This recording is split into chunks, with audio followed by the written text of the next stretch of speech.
আলহামদুলিল্লাহ।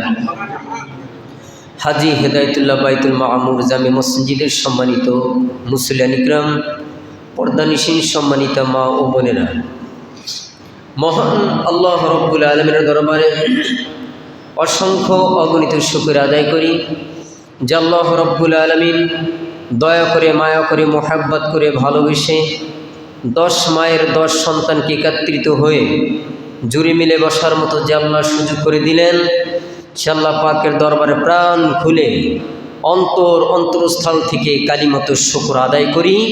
সকলে একযোগে বলি আলহামদুলিল্লাহ।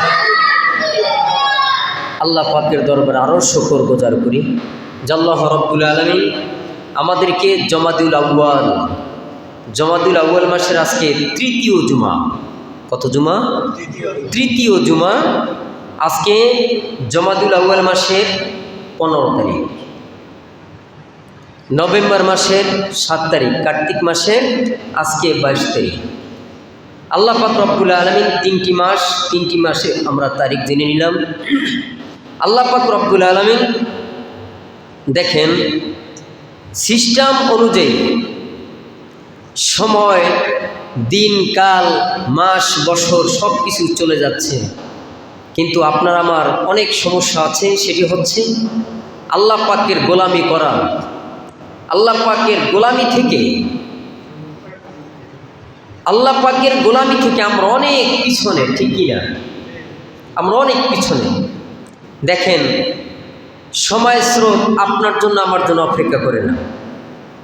সময় চলে যাচ্ছে, আর মাত্র সামনে 1 মাস বাকি আছে, 26 সাল আসবে, 25 চলে যাবে। তার মানে আল্লাহ পাক রব্বুল আলামিন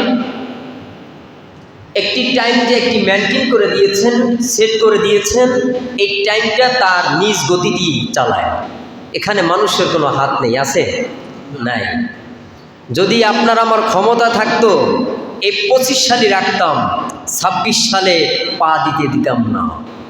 কিন্তু সেই মনিব, যিনি আপনাকে আমাকে সৃষ্টি করেছেন এবং সৃষ্টিকর্তা, তিনি সব কিছু মেনটেন করছেন। আলহামদুলিল্লাহ।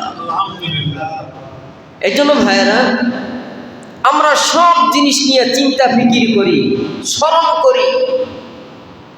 এমন কিছু নাই আমরা যে টেনশন করি না, এমন কিছু নাই আমরা মনে করি না, কিন্তু একটি জিনিস আমরা মনে করতে চাই না। সেটি কি? মরণ।